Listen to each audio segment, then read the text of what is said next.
অনেক দিন ধরেই ভাবছি যে ঘরটা বাগাবো, তবে আর সময় হয়ে উঠছে না, আর বেশ ভালোও লাগছে না। তো সেই কারণে আর বাগানো হয়ে উঠছে না। তো আজকে শরীরটা খারাপ, তবুও ঘরটা বাগাতে আরম্ভ করেছি। জানি না কতদূর কি পারবো না পারবো, তবুও চেষ্টা করব পুরো ঘরটা ক্লিনিং করার। সামনেই তো পুজো আসতে চললো, আর কটা হাতে গোনা দিন, তো সেই কারণে বিশেষ করে তাড়াহুড়ো লাগছে। আর শরীরটিও খারাপ, আর সোনামায়ের পাপা চলে গিয়েছে, তো সেই কারণে একটু মন মেজাজটাও খারাপ। Hi everyone, good morning. আবার স্বাগত আমার একটি নতুন ভিডিওতে। আশা করি সকলে খুব ভালো আছেন আর সুস্থ আছেন, আর আমরাও বেশ ভালো আছি। আজ হলো সোমবার, আর এখন বাজবে ওই সকাল 7:30 মতো। এখন থেকে আজকের ব্লগটি আমি শুরু করছি। আশা করছি আজকের ব্লগটি আপনাদের ভালো লেগে থাকবে। আজকে মিনিমাম ওই 6টা 10-15 মতো বাজবে, ওই রকম টাইমেই উঠেছি। কালকে রাত্রে না সারা রাত জ্বরবোগ হয়েছে। ভীষণ যে জ্বর এসেছিলো তা কিন্তু নয়, হালকা গুসগুসুনি জ্বরটা ছিল। তবে ভিতরটা একদম পুরো মুখটা তেতো একদম সেদ্ধ করে দিয়েছে।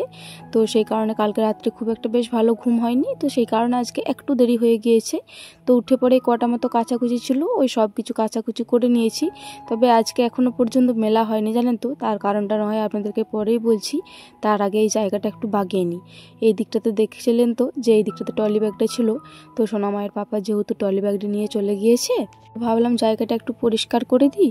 আর সোনামা এই যে পেথিটি রেখেছিলাম এই দিকে, সোনামায়ের যে জামা কাপড়ের পেথিটি থাকে, ওই পেথিটি বারবার শুধু নিতে আসার চেষ্টা করে, আর পড়ে যাওয়ার ভয় থাকে। হয়তো বাই চান্স কোনো দিনে যদি পড়েই যায়, তো সেই কারণে অনেক দিন থেকে সোনামায়ের পাপা বলছিল যে ওই পেথিটা নাকি অন্য জায়গায় করে দেবে, তাহলে সোনামায়ের পড়ে যাওয়ার ভয়টা থাকবে না।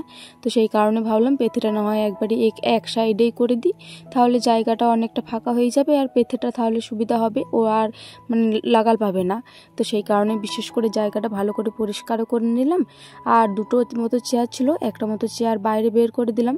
কোনো কাজে দরকার হবে, শুধু শুধু ঘরে জোড়া করে রেখে লাভ নেই। তো সেই কারণে বাইরে বার করে দিলাম। আর এই যে লাল চেয়ারটি রাখলাম, এই চেয়ারটি আমার বেশ ভালো লাগছে, জানেন তো। এই লালের সাদার কম্বিনেশনটা রয়েছে, তো সেই কারণে বিশেষ করে এই লাল চেয়ারটিতেই রাখলাম। এই যে এরপরে কিন্তু জায়গাটি বেশ ভালো লাগছে। মিনিমাম ওই 7টা 7:30 মতো বাজবে, ওই রকম টাইমে মা সোনামাকে নিয়ে গিয়েছিল। মা একবার গিয়েছিল মামার বাড়ি, মা মাসিমুনি আর সোনামা গিয়েছিল দিদিভাইয়ের মাকে নিয়ে গিয়েছিল। আমার তো গ্রামে মামা বাড়ি, জানেন তো, ওই মামা বাড়ি গিয়েছিল। দিদিভাইয়ের মা বলেছিল যে তোমার বাপের বাড়ি একবার যাব, মানে আমার মামার বাড়ি মাকে বলেছিল। তো সেই কারণে মা বিশেষ করে নিয়ে গিয়েছিল। এই যে আসার সময়তে চিড়ে প্যাকেট, কুরকুরে, চানাচুর আর ওগুলো প্যাটিস বা কিছু একটা বলে থাকে, ওগুলো এনেছে। কারণ মাকে বলেছিলাম আমি যে মা এই সর্দি মুখে কিছু ভালো লাগছে না, তাহলে কিছু একটা নিয়ে আসবে। তো কিছু কিছু মা কিনে দিয়েছে, আবার মা বললো যে 2 প্যাকেট না 3 প্যাকেট, তো দিদাও কিনে দিয়েছে।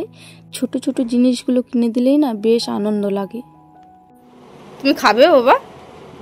এগুলো খেতে নেই, এগুলো আমার জন্য মাম্মা এনেছে, এগুলো তোমার নয় তো। হ্যাঁ গো, এবার ঘুমু, ওগুলো তোমার নয়। আর পাপা কিন্তু ফোনে সব দেখছে, পাপা কিন্তু বকবে। হ্যাঁ যাই হোক চলুন, ও অনেকক্ষণই এসেছে, এসে পরে কান্নাকাটি করছিল।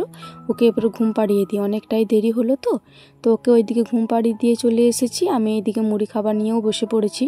সকালে ওই 4টে থেকে 5টা মতো লুচি খেয়েছিলাম। কালকে যে তাল লুচিগুলো ছিল ওগুলোই খেয়েছিলাম, সেই রকম কোনো খাবার ইচ্ছে থাকেনি। তো এই মুহূর্তে বাবা চপ এনেছে, তো এই চপ আর একটু মতো মূলো নিয়েই বসেছি। সত্যি বলছি, এই চপটার ঘ্রাণটা এত সুন্দর লাগছে, আর এই অল্প মতন চপ দিয়ে মেখেছি, অর্ধেকটা মতো চপ দিয়ে, এতেই বেশ ভালো লাগছে। তবে আজকে জল বা চা কোনো রকম কিছুই নিইনি, এই শুকনো মুড়িগুলো একটু বেশি ভালো লাগছে এই সর্দি মুখে।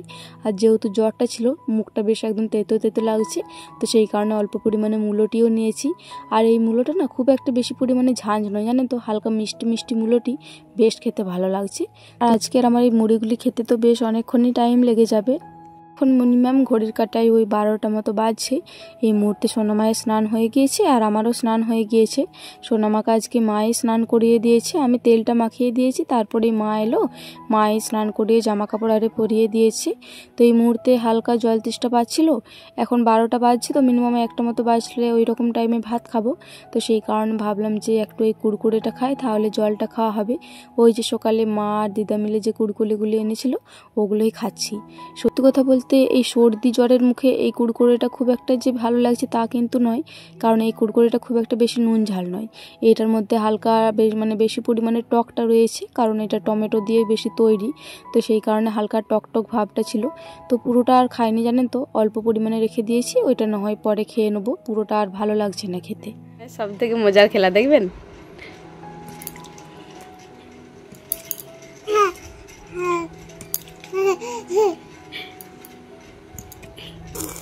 যা কারেন্ট চলে গেল বেটুন, কি হবে? লাও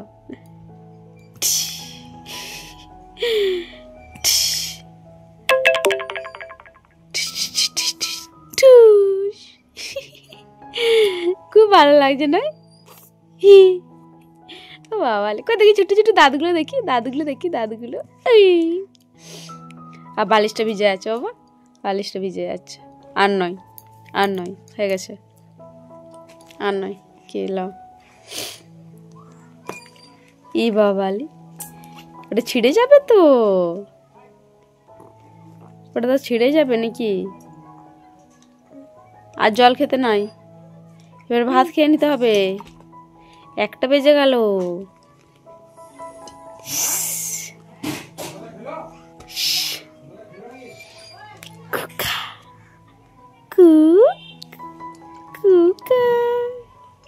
তুমি আমার ছোনু মাটা, তুমি আমার ছোনু মা। হ্যাঁ কি গো ও সোনু মা, তুমি আমার সোনু মা পাঠো। ও আয় আয় রে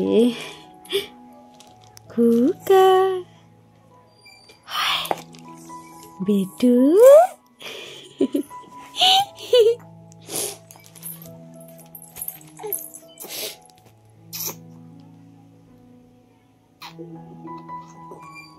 কি আবার চলো ভাত তো খাইয়ে দেবো, চলো। ওই জলটা আর খেতে নেই, পেট ভরে যাবে তো। আর ভাত খেতে পারবে তুমি? কি গো চলো ভাত তো খাবো, চলো। ওই যে সোনামাকে খাবার খাইয়েছিলাম, তারপরে আমিও 2টি মতো খেয়ে নিয়েছিলাম। তারপরে সোনামা ঘুমানোর পরে একটু ভয়েস ওভারের কাজ ছিল, ওই কাজটা সেরে পরে আমিও একটু মতো ঘুমিয়ে পরে উঠে পরে সোনামাকে খাবারও খাইয়ে দিয়েছি। এই মুহূর্তে সোনামা মামা বাড়ি চলে গিয়েছে।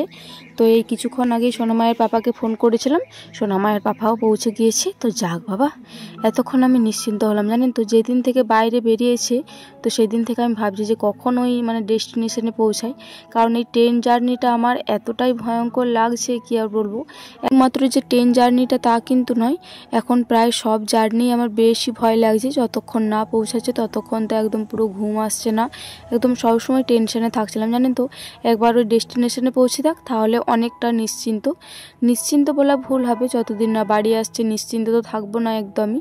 তবে ওই পৌঁছে গিয়েছে তো এখন মানে অনেকটাই নিশ্চিন্ত জানেন তো, কারণ এখন যা দুর্ঘটনা ঘটছে এই train plane bus A to Z সবেতেই, তো সেই কারণে পৌঁছে গিয়েছে, এখন অনেকটাই নিশ্চিন্ত। ওই যে সকালে একটুখানি ঘর বাগিয়েছিলাম, তারপরে না হাঁপিয়ে গিয়েছিলাম জানেন তো। সকালেই ভেবেছিলাম যে তাকটা বাগিয়ে নেব, আর সোনামাকে নিয়ে আর পারছিলাম না, কারণ এখন শরীরটা একটু দুর্বল লাগছে। তো ঠিক দুর্বল বলা ভুল হবে, কারণ এখন জ্বর সর্দি দুটো মিশিয়ে রয়েছে, তো সেই কারণে একটু কাজ করতে গেলেই হাঁপিয়ে যাচ্ছি। তো সেই কারণে সকালে একটু মতো ঘরটা বাগিয়েই রেখে দিয়েছিলাম, ওটা ঘর বাগানো বলা ভুল হবে, ওটা জাস্ট একটু ঝাড় দিয়ে রেখে দিয়েছিলাম। তো এই বিকেলে এখন শরীরটা একটু বেশ হালকা লাগছে, কারণ দুপুর দিকে আর একটি ট্যাবলেট খেয়েছিলাম, তো তারপর থেকে মানে বেশ ঘামও দিচ্ছিল, আর এখন জ্বর ভাবটিও নেই।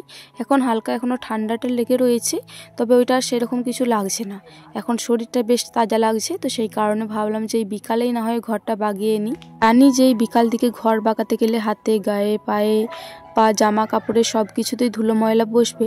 তবে কিছু করার নেই জানেন তো, এই বিকেলে ছাড়া আর ঘর বাগানোর সময় পাবো না, কারণ এখন সোনামাকে নিয়েই সারাটা দিন পেরিয়ে যায়। সত্যি কথা বলতে এখন ঘরের কাজ খুব যে বেশি সামলাতে পারি তা কিন্তু নয়। সোনামায় যতটুকু ঘুমিয়ে থাকে ততটুকুই শুধু সামলাতে পারি, তাছাড়া ঘরের কাজও সেই রকম কোনো কিছু হয় না, আর দেখবেন ঘর বাগানো হবে না। তো সেই কারণে আজকে একটু বিকেলে ফাঁকাই রয়েছি। আজকে বিকালেও যে খুব একটা বেশি ঘরের কাজ করেছি তা কিন্তু নয়। ওই যে সোনামাকে খাবারটি খাইয়ে শুধুমাত্র ময়দাটি মাখিয়ে রেখেছি আর ঘরটি ঝাটপাট দিয়েছি, ওইটুকুই যা। আর ভেবেছিলাম যে সোনামায়ের অন্নপ্রাশনে যে সাইকেলটি গিফট করেছিল সোনামায়ের বাবার বন্ধুরা, ওই সাইকেলটা একবার নামিয়ে দেবো, কারণ এই সাইকেলটা অনেকটা জায়গা জুড়ে রয়েছে, ওই জায়গাটা একটু ভালো করে পরিষ্কার করে নেব। কিন্তু না, ভগবান তো এটা হতে দেবে না, কারণ আমি যে কোনো কাজ করি না একটা না একটা মানে খুঁটিনাটি বিপদ লেগেই থাকবে। তো এই যে এই সাইকেলটা সেই রকম হয়েছে, মানে বরমশাই না থাকায় যে এই ঘরটা বাগাতে যে এমন মুশকিলে পড়বো কি আর বলবো। মানে বরমশাই না থাকাকালীন মনে হচ্ছে আমার এই ঘর বাগানোই আর চলবে না। তো যাই হোক, অনেক কষ্টকাষ্টি করার পরে সাইকেলটা একটু এগিয়ে নিয়ে গেলাম, ওই জায়গাটা একটু ভালো করে ঝেড়ে নেবো, তারপরে আবার সাইকেলটা ওইখানে সেট আপ করে দেবো। নিচে তা নামাতে পারলাম না, কিন্তু নিচেতে সিঁড়িকাঠটি ধরে রয়েছে, না হলে আমি এই সাইকেলটা এত মানে জোর জবস্তি করছি আমি হয়তো পড়ে যেতাম যদি মা না ধরে থাকতো। তো কতটা পরিমাণে ধুলো বেরোচ্ছে না আপনারা হয়তো ভালো করেই দেখতে পাচ্ছেন। তো সাইকেলটা একটু ওই দিকটা ভালো করে ঝাড়াঝুড়ি করলাম, তবে এই দিকটা সেট আপ করার পরে এই সামনেটা একটু ভালো করে ঝেড়ে নিই। সত্যি কথা বলতে বরমশাই থাকলে কিন্তু আমি হয়তো নামিয়ে দিতাম, বরমশাই ঠিক ধরে নিত, তবে মা অতটা সাহস পাচ্ছিল না। আর এটা মানে অনেকটা ভারী জানেন তো, এই সাইকেলটা অনেকটাই ভারী, আমিও ভালোভাবে তুলতে পারছিলাম না। তো বরমশা না থাকাকালীন হয়তো আমি আর এই জীবনে ঘর বাগাবো না, কারণ এই বিশেষ করে সাইকেলটার জন্য ঘর বাগাবো না বলা ভুল হবে, এই তাকটি অন্তত বাগাবো না। তাকটি বাগালেও এই সাইকেলের জায়গাটা আমি আর চেঞ্জ করতে পারবো না, এই সাইকেলের জায়গাতেই থাকবে, কারণ সাইকেলটা অনেকটাই বড় আর অনেকটাই ভারী। তো সেই কারণে অনেকটা ক্লান্ত হয়ে গেলাম জানেন তো। ওই যে শুধুমাত্র সাইকেলের জায়গাটি চেঞ্জ করলাম তাতেই আমার মিনিমাম 10 থেকে 15 মিনিট লেগে গেল, ততক্ষণকে হয়তো আমার এই একদিকটা বাগানো হয়ে যেত। তো যাই হোক, ওই যে জিনিসগুলি নামিয়ে রেখেছিলাম ওই জিনিসগুলি সব কটাই পরিষ্কার করে এরপরে জায়গা মতো রেখে দিচ্ছি। তো দাঁড়ান, জিনিসগুলি প্রথমে ভালো করে তুলে নিয়ে এই চেয়ারের সাহায্যে তুলে নিচ্ছি, এরপরে এই সিঁড়িকাঠের উপরে উঠেছি, এরপরে জায়গা মতো ভালো করে সাজিয়ে রেখে দিই। যতই তাকের মধ্যে রাখি না বা তাকে ভেতরে রাখি আড়ালে, তবুও মানে যে জিনিসগুলো জায়গা মতো রাখলে বা গুছিয়ে রাখলে দেখতে বেশ ভালো লাগে। কিন্তু যখন এই পর্দাটা আরে খুলি না, তখন দেখেও মনটা শান্তি লাগে যে না যাক, জিনিসগুলো অন্তত জায়গা মতো আছে বা বেশ সাজিয়ে গুছিয়ে আছে। তো যাই হোক, এই দিকটাতে বেশ পরিষ্কার হলো, এখনো পর্যন্ত তাকের ওই দিকটা রয়েছে। তো যাই হোক, চলুন এরপরে ওই দিকটায় কাজে হাত লাগানো যাক। বাবারে যা ধুলো, মানে কি বলবো, এই পর্দাটা যদি না খুলতাম আর এই তাকটা যদি বাগাতে না করতাম তাহলে হয়তো জানতাম না যে এইখানটায় এতটা পরিমাণে ঝুল আর ধুলো জমে আছে। তো দাঁড়ান, জিনিসগুলি একে একে নামিয়ে নিই, তারপরে না হয় ওই ঝুল ধুলো একেবারেই। ওই একটি নারিকেল ঝাঁটা রয়েছে, এই কিছুদিন আগেই মা বার করলো, অনেক লম্বা বটে আর অনেক বড়ও বটে। তো ওই নারিকেল ঝাঁটাটা দিয়েই ভালো করে পরিষ্কার করে নেব। এই তাকটির মধ্যে বেশ অনেক জিনিস আছে জানেন তো, আজকে ভাবছি কিছু জিনিস বার করে দেবো। শুধু অনেক জিনিস আমি রেখে দিয়েছি যদি কিছু কাজে লাগে, তো সেই কারণে সবচেয়ে বেশি কিছু বাড়তি জিনিস রেখেছি তা কিন্তু নয়, তবু তার মধ্যে টুকিটাকি কিছু বাড়তি জিনিস রয়েছে, ওগুলোই ভাবছি আজকে রেখে দেবো। আর যেগুলো ভীষণ প্রয়োজনীয় জিনিস ওগুলো না হয় রেখে দেবো। তো যাই হোক, যা যাবতীয় জিনিস ছিল সব কিছুই বার করে দিয়েছি নিচেতে। এরপরে এই ঝুলগুলো ভালো করে ঝেড়ে নিই, আর এই ধুলো ময়লা যা রয়েছে টুকিটাকি ওগুলো ভালো করে পরিষ্কার করে নিই। তো দাঁড়ান, ওইদিকে তো ঝুলগুলো ভালো করে ঝেড়ে নিয়েছি। এরপরে এই নিচেতে না যে সিমেন্টের গুঁড়োগুলো রয়েছে ওগুলি না প্রচণ্ড পরিমাণে রয়েছে, এই প্লাস্টার না হওয়া পর্যন্ত এই গুঁড়ো ধুলো এগুলো যাবে না জানেন তো। তো সেই কারণেই বেশি পরিমাণে একটু ধুলো ময়লাটা হয়ে থাকে। তারপরে সত্যি কথা বলতে বিশেষ করে তাকটি সেই সোনামায়ের অন্নপ্রাশনের সময়তে একটু পরিষ্কার করেছিলাম, তো সেই থেকে আর তাকটি সেইভাবে পরিষ্কার করা হয়ে ওঠেনি। পৌষ মাসে সোনামায়ের অন্নপ্রাশন গেছে, তো সেই থেকে আর তাকটি পরিষ্কার করা হয়ে ওঠেনি। তো যাই হোক, যেগুলো অপ্রয়োজনীয় জিনিস ওগুলো টুকিটাকি ফেলে দিচ্ছি, আর যেগুলো প্রয়োজনীয় জিনিস রয়েছে ওগুলো একটু ভালো করে পরিষ্কার করে রেখে দেবো। যেমন এই ফ্যানের খাপ আরে রয়েছে, এই ফ্যানের খাপটি যেমন কিছুদিন পরেই আবার দরকার হবে, কারণ কিছুদিন পরেই আবার শীতকাল আসছে, শীতকাল তো এই ফ্যানটা আবার ঢুকিয়ে দিতে হবে, ওই ফ্যানটি আবার খাপটির মধ্যে ভালো করে প্যাকিং করে রেখে দিতে হবে। আর ওই যে রিং লাইটের খাপ সব কিছুই রেখে দিয়েছি, কারণ সোনামায়ের পাপা ওগুলো ফেলতে বারণ করেছে, ওগুলো বলেছে যে আমি বাড়িতে এসে ওগুলো না হয় বাগিয়ে দেবো, ওগুলো এখন রেখে দেবে, তো সেই কারণে ওগুলো আর ফেললাম না। এই সাইডটিতে টুকিটাকি যা জিনিসগুলো থেকে থাকে, কটা মতো পেথে, কটা মতো খাপ আর কটা মতো বইও রয়েছে, ওই জিনিসগুলো এরপরে একেবারে তুলে নিলাম, কারণ বারবার তুলতে অসুবিধা হবে, তো একটা দুটো করে, তো সেই কারণে একেবারে তুলে নিলাম। এরপরে সাজিয়ে সাজিয়ে রেখে দিলাম। একটা মতো আয়রনও রয়েছে, ওই আয়রনটি খারাপ হয়ে গিয়েছে, ওইটিও বাগাতে হবে। জানেন তো, বলেছিলাম সোনামায়ের পাপাকে যে ওইটি বাগিয়ে দিয়ে পড়ে যাবে, তাহলে জামা কাপড়গুলো আয়রন করতে বেশ সুবিধা হয়। তো ওইটা আর বাগানো হলো না, পরে না হয় একদিন দেখবো, কোথাও হয়তো বাগিয়ে নিয়ে চলে আসবো। তো যাই হোক, এই মুহূর্তে আমার তাকটি বাগানো কমপ্লিট হলো। যাক, এরপরে একটু মনটা শান্তি লাগছে, কারণ এই তাক বাগানোটা আমার অনেকটাই মনে হয় একটা বড় কাজ। এই তাকটা থেকে যা ধুলো ময়লা বেরিয়েছে কি আর বলবো। এই তাকটা বাগানো হয়ে গেল, তো এরপরে অন্যদিন একদিন না হয় ঘরটাও বাগিয়ে নেবো। ঘড়ির কাটায় মিনিমাম ওই সন্ধ্যে 7:30 মতো বাজবে। এই মুহূর্তে বাবা গরম গরম পকোড়া নিয়ে এলো। এই আমাদের গ্রামে একটা মিষ্টির দোকান রয়েছে, তো বাবা প্রত্যেক দিনই ওইখানকে যায়। তবে এই প্রত্যেক দিন এই পকোড়াটা বানায় না, জানেন তো, এটা পকোড়া বলা ভুল হবে, এটাকে বলে ফুলুরি। তো ভিতরটা এত সুন্দর স্পঞ্জি ভাব আর এত সুন্দর খেতে লাগে, এগুলো কি বলবো। বাবা যখনই হয় তখনই আনে, জানেন তো, বেশিরভাগ এই ঠান্ডা ঠান্ডা ওয়েদারে ওই কাকুটা বানিয়ে থাকে। সত্যি কথা বলতে এই ফুলুরিগুলো যারা একবার খাবে তারা হয়তো এই ফুলুরিগুলোর প্রেমে পড়ে যাবে, যেমন আমি, কারণ বাবা এগুলো যখনই আনে তখন এগুলো আমার দারুণ লাগে। তবে প্রত্যেক দিন যদি পাওয়া যেত না, তবে হয়তো একটু বেশিই ভালো হতো, তবে প্রত্যেক দিন পাওয়া যায় না। তবে যেদিনকেই হয় সেই দিনকেই বাবা নিয়ে আসে, যেমন আজকে হয়েছে, আজকেই নিয়ে এসেছে। আজকে একটু জ্বর জ্বর ভাব রয়েছে আর সর্দির মুখটাও রয়েছে হালকা তেতো তেতো, তো এই মুখটিতে এই নুন ঝাল জিনিসটি বেশ ভালো লাগছে, জানেন তো। তো যাই হোক, চলুন আজকের এই খাবারটা খেতে খেতে আজকের ভিডিওটা শেষ করছি। আবারও দেখা হবে পরবর্তী কোনো ভিডিওতে। ততক্ষণে সকলে খুব ভালো থাকবেন আর সুস্থ থাকবেন। আর আজকের ভিডিওটি ভালো লেগে থাকলে একটি লাইক, কমেন্ট, শেয়ার আর সাবস্ক্রাইব করে আমার এই ছোট্ট চ্যানেলটির পাশে থাকবেন।